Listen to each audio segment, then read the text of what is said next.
G'day, ladies and gents.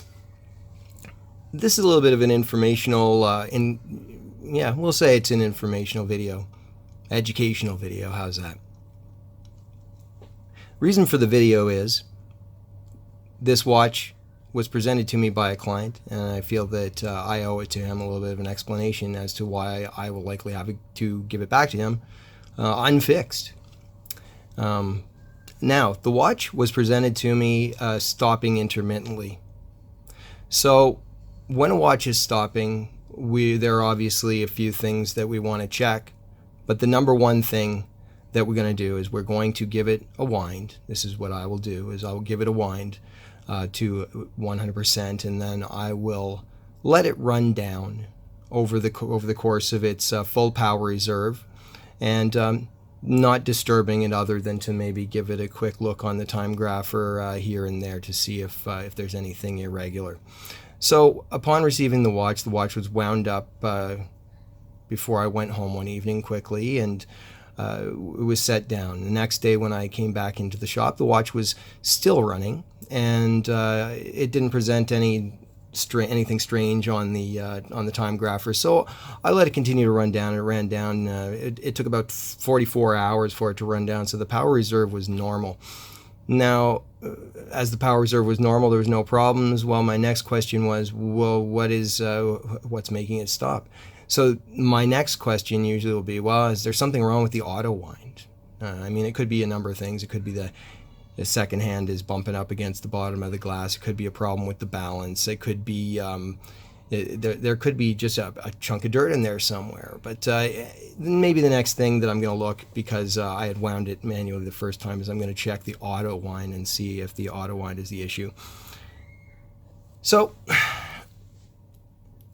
I thought, I'll put it on and I'll wear it, and I'll see if it comes up to a full wind as you wear it. So I thought I'd set it.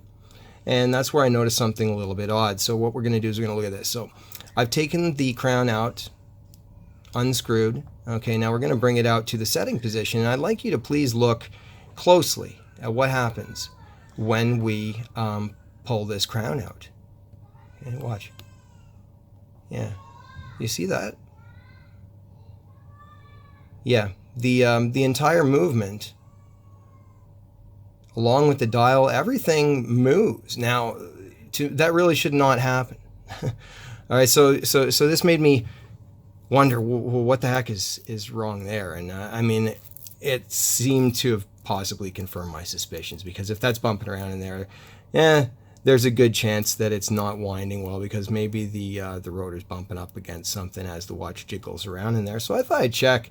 My first thoughts were, well, it says that it's a Seiko movement inside of here, and since it says that, is the usual setup for a Seiko movement is it will have a spacer that comes with the movement from Seiko Instruments, and the interior of the case is made to friction fit. So basically, the movement will just sort of push right into the case, and the dial will be 28 millimeters. The opening will be 20. Everything will be set so that the dial has nowhere to go, and the movement is friction fit into place. And when the case back goes on, the edges of the case back go against some little posts that bump that come out of the Seiko spacer. So I thought, well, maybe they did it differently and they had used a metal spacer, which is typical with say like a Miyota movement, ETA movements. But I mean, you can use that with the Seiko movement. So sometimes there's a metal spacer around the movement, and then there are some screws and some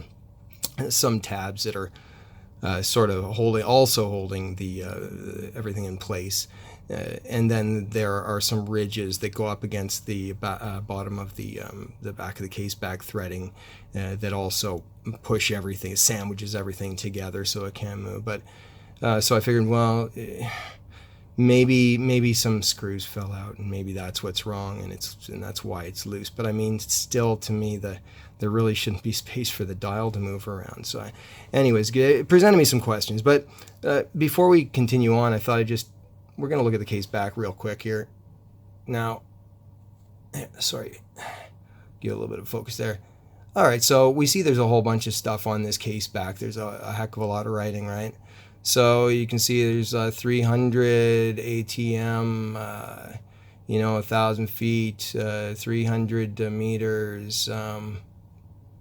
We got sapphire AR lens. We got a bunch of stuff. We got, I see it's made in Italy down over here, and we got, but up at the top here, we've got automatic 21,800 beats per hour. Well, that's a little odd to me. That right away that struck me as a little bit funny. I'm just going to grab a pen here real quick, because normally what we have is, if usually we can say for a Seiko movement, well, if you have 6 beats per second, okay, 6 beats per second equals 21,600 beats per hour. Apologies, it's difficult to write through the camera like this. Now, often if you're going to be if you've got a movement, say like a Miyota 9015, or you have an ETA 2824, or you have a Rolex 3135. Okay, so these run at 8 beats per second, right? Now at 8 beats per second, when you do the maths on that, and you multiply your 8 beats per second into the minutes, and then times the 60 minutes, well, you end up at 28,800 beats per hour. Okay, 2,800 and 800. 28. Now, this is a little odd, because 21,800, well, that doesn't match up, and it says that there's a Seiko movement in there. So that's just a little something. I don't know. Seems a little fishy to me. It should say 21,600 or 28,800. That engraving there is incorrect. That's a dead giveaway. Now,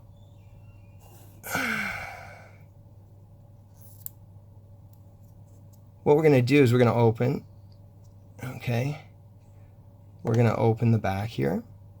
Again, apologies for the camera work here. Now, what we're going to find when we open the back is, well, there's a very strange looking spacer there. All right, that to me is a little bit unusual, and it looks a little bit odd to be in a $700 watch. What I noticed right away is that it looks a little bit bent. It's sort of squished in there. It's not really attached to anything. It's just sort of hanging out in there, and you can pull it out, and it's just sort of sitting on top of the usual Seiko spacer, which I can see is in here. It's present in here. All right, so there's no metal spacer that's clamped down by screws, but it's also not a friction fit with the Seiko spacer, because that thing is sort of hanging around in there, and we can actually see that this is just, well, it's really just moving around in here freely. It doesn't look like the dial is really attached too well to the, it's a little bit loose when you look at it, how it's attached to the Seiko spacer. In fact, it sort of looks to me like there's only one pole there, but I'm not sure. So I think it's only attached. There's sort of one pin here. There should be the other pin. It should be here, but it looks like it might not even be there. And everything moves around, like the dial moves around in there and all that. And actually, even when we sort of put that spacer back in there, yeah. Gasket's a little bit dry there. Look. All right, so that spacer, which just sort of pushes down in there, but even when it's in there, you know, things can still move around a fair bit. It's not really tucked in there very well. And it looks to me like what happens is when the case back gets tightened in, this plastic is getting pushed downward. It's getting compressed.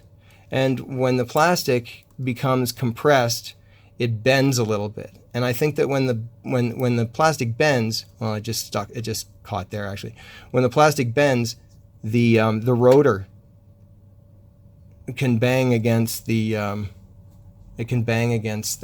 plastic there. All right, so again, we're just going to take a really quick look at that.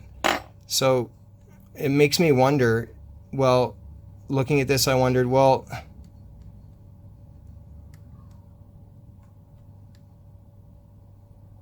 it seems that the dial is, I guess the dial really shouldn't have anywhere to go regardless of whether there's anything. Usually in a Seiko watch, the dial is the same diameter as that spacer, so you wouldn't really see it in there. And well, the spacer usually will be right against the edge of the case. It's the thing that sort of friction fits in. And then the tube of the watch, you know, may go into the space over here. All right, so this is quite irregular. So what it looks like to me, looking at this is that the case for this watch, it seems to be that the case for this watch is not actually made to house the Seiko movement. Looks to me like the case here is meant to house another movement, because if the Seiko movement was going to go in here with a metal spacer, well, it would screw onto a metal spacer. You know, and what we've got instead is we've got this very strange little sort of, it looks sort of like a spacer you might expect to find around a quartz movement in a Timex or something like that, right? It doesn't really attach to anything. It just moves around, and it doesn't really do its job either. So what it looks like to me is that the case is actually made to house something else, and this has been sort of we'll say it's like a you know, a sort of a quick fix, maybe, that someone wanted to use a movement that's not intended for the case inside the case, and so they sort of, you know, they got this little sort of shim kind of thing, designed this kind of shim to sort of fit in there and hopefully keep things snugged up a little bit. But it looks like the fix didn't work. So that's what we've got right there. So I'm just going to put this one aside for a quick second. All right, and we're going to take a quick look at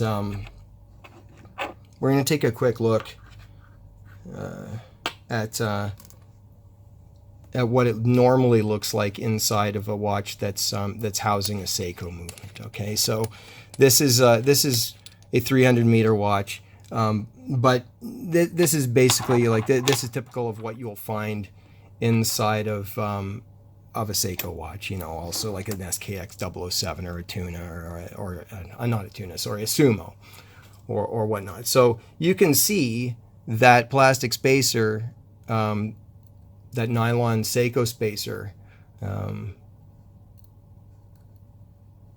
believe it's Delrin actually, this as I was told. But anyway, you see the spacer, there's no space around it, okay? You've got the threading for the case, and then you've got your spacer there, right? All right, and then you've got the tube of the watch coming out into this opening here. All right, and you've got nothing around it, right? So basically everything is held snug here. When I open this up, there's no movement. There's nowhere for that to go. All right, so we're going to look at the equivalent. Okay, this is regular Seiko setup. Okay, where you've got your Seiko provided spacer. The case is designed to fit the spacer in there, nice and snug, friction fit.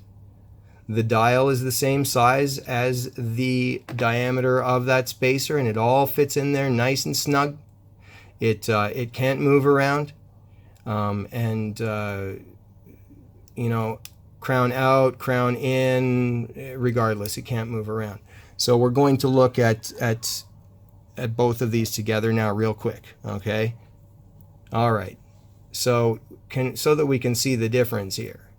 All right, we can see there's, you know, let's see if I can come in on that a little bit. Here we go. All right. Right, so, you know, we can see no space around there, around that movement. We can see mucho space around the movement. In fact, so much I can fit my tweezers way down inside. You know, you can see the dial down in there, and you can sort of like move everything around. So why is that so big like that? And even when you put in the spacer, well, it doesn't really fill the space. Yeah. All right. So what this got me thinking is, well, a lot of micro brands in the fairly recent past, you know, a few years ago, especially, were using Miyota 9015 movements, and well, we'd used some 9015 movements in a couple of our watches. So here, what we're going to do right now is we're going to look and we're going to see what the setup looks like inside of a watch that's got a 9015 movement inside of it now.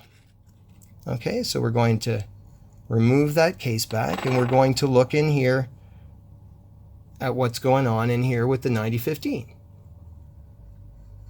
Okay, so when we look at this watch here with the 9015 inside, all right, what we see inside is a metal spacer. Okay, again, you're going to notice that everything is filled. All the space is filled in here, right? Okay, and you're going to see that there's a metal spacer holding everything in place. And in addition to the metal spacer holding things in place, many times there will be a little clamp and a screw holding it in. Okay, so nothing is going anywhere with this setup, right? Nothing is going anywhere. You can open this up, you can, you know, open it, you can close it. You're not going to be able to move anything around in there. All right. We're going to cap that up just real quick there again. All right. Okay. Again, I apologize, my you know, my production value here. All right. So now we've seen inside of a Seiko, and we've seen inside. There's the Seiko again, just in case anybody wants to take a quick look at that again. Okay, so we can see that inside of the Seiko, yeah, we've got no space in there for anything to move around. We've got a very tight friction fit in there. All right. So that's what it should look like when you've got your Seiko. We just saw what it looks like when we've got our Miyota.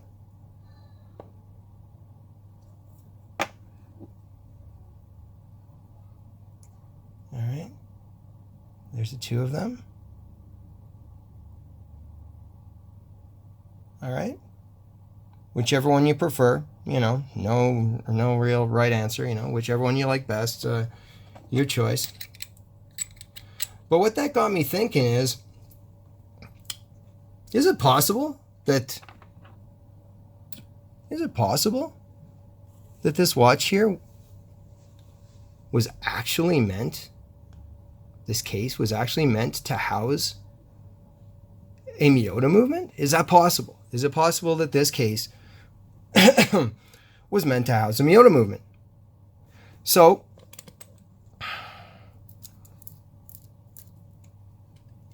I thought we'd check that out. Now, we've got a watch here. We've got another Miyota watch here. This one doesn't have the clamps attached, so that I can get this out of here a little bit easier, a little bit quicker. You see, there's those. And also, when the case back is closed, the case back comes down against these rails here and compresses everything forward. Okay, so that will compress everything. It'll compress the dial forward against the front of the case. Everything is sandwiched in there. Nothing is going to go anywhere, right? So regardless of anything. So there's no space for anything to move around in there, right? We're going to open the crown in, all right? Now, what I'm going to do is I'm going to remove this movement from here. All right.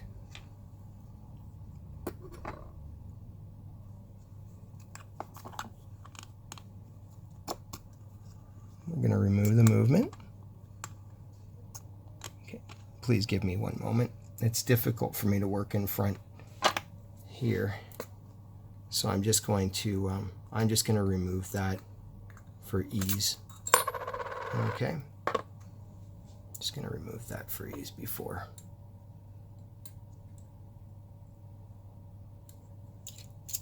And then we're going to, okay. So now we've got our movement here. So we can see that we've got our Miyota movement, all right. And then with the Miyota movement here, we've got it on top of its metal spacer. All right. So we've got the Miyota movement now on top of its metal spacer. All right, and we have got our all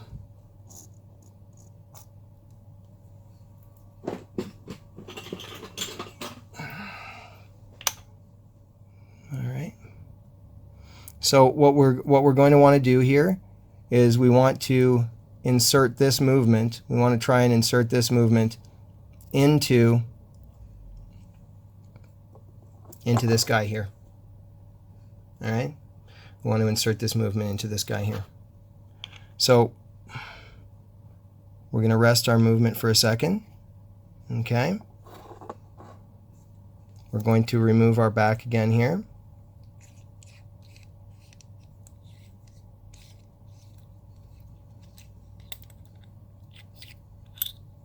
All right, so there's that Seiko movement that's in there. It's tough because if I need to pull out the lever, you know, to remove the movement, but it's a little bit shifty because there's nothing holding this down. So all right, there we go. So we've got our stem is now removed from this piece here, and we're going to free the movement. We're going to free the movement here. All right, the movement is now free. And as we look at it just a little bit, we're going to notice that the sides of the dial are actually quite damaged. Sides of the dial are actually quite damaged. The edges, you know, the outer perimeter around here, you can see it's kind of worn down from rubbing around on the inside of the case, because the dial does not appear to be wide enough, you know, to fill the opening in the case. So, all right, so we've got this guy here. We're going to cover this movement here. Put it aside. We're going to cover it nice and clean here, so we can keep dust away from it. All right, and now here's the moment of truth. All right, here's the moment of truth. We're going to see. Was this case actually meant to house a 9015 with a metal spacer? Is that what it was intended for originally? Now, what we're going to notice here, for one thing, is this 9015 here and its metal spacer, it has a little metal tab right here. Now that normally comes up against the inside of a case. We're going to look inside and we're going to see that this case actually, well, it's got a well. It's got a well right here. You can see that. There it is. It's got a well right there, which is identical to that inside of this 9015 case here, which is where the little tab on the 9015 spacer fits inside. Now, pardon me, I'm gonna have to be looking. This isn't my normal setup here, but to do your video here, it's a little bit awkward. But we're gonna see what we can do here. I'm not sure if I can, if I might have to remove myself for 2 seconds from the view here, because I'm trying to come around the movement here, and I'm not having an easy time. All right.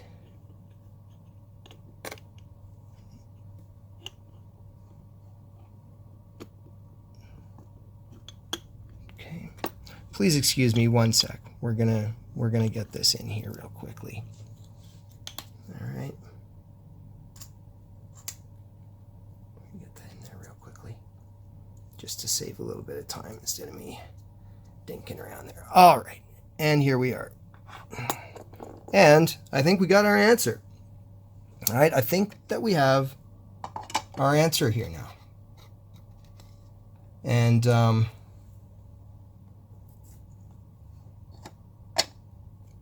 what we can see here is now that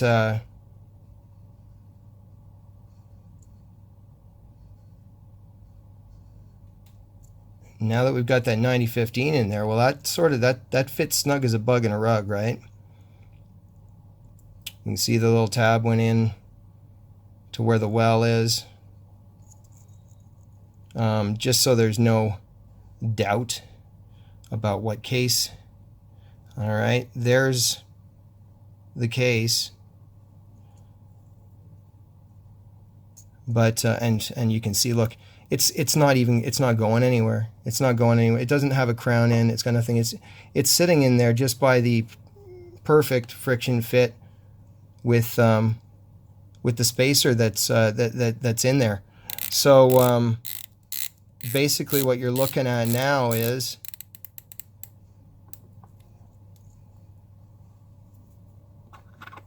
okay.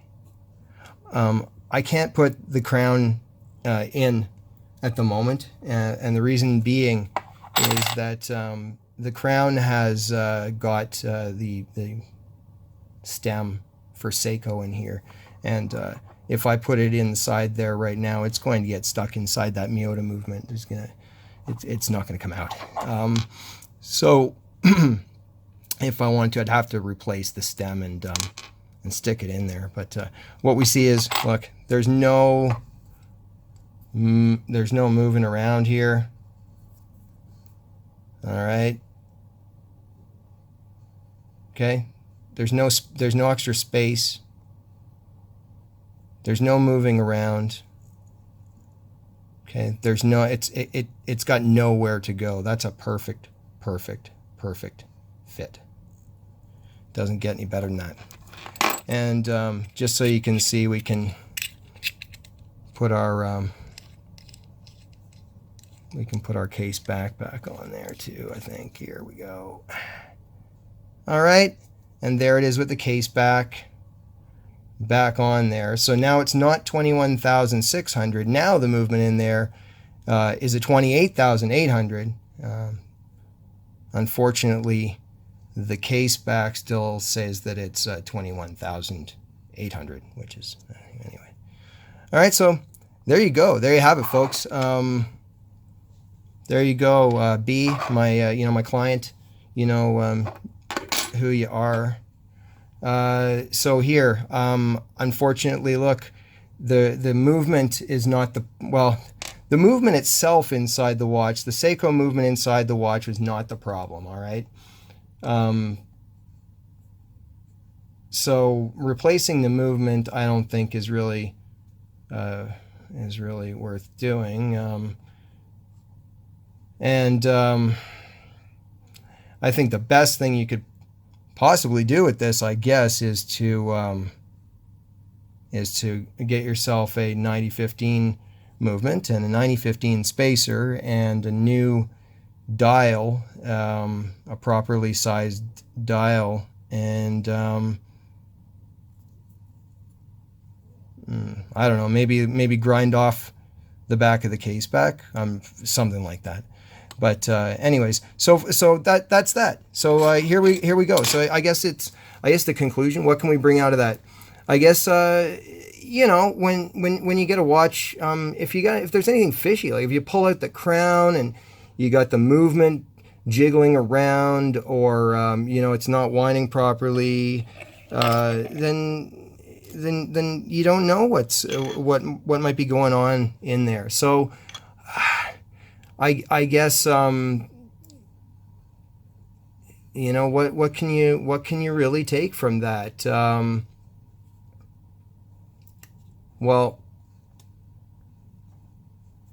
I guess you want to make sure that when you buy a watch, that the movement that's inside the watch is the movement. Okay, you want to make sure that the movement that's inside the case is the movement that was intended to be inserted into said case. So I guess how else can we put that?